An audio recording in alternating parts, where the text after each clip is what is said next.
Thank you. Siya nga pala. Nasaan naman yung tatay ni Jimbo? Nasa Saudi. Nagtatrabaho sa isang kumpanya ng langis doon. Bakit ganyan ang tingin mo sa akin? Parang hindi ka naniniwala ah. Naniniwala.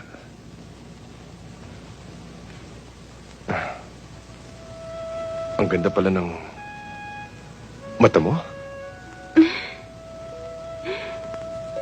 Sabi nga nila eh. Pero, maganda rin pala ang mata mo, no? Mabuti naman at napansin mo.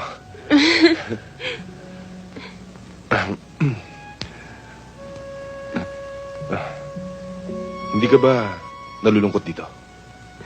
Bakit naman ako malulungkot? Nandito naman si Jimbo eh. Siyempre, iba yung may kasama ka, di ba? May kasama ka pag gabi. Malamig, di ba? Alam mo na yun.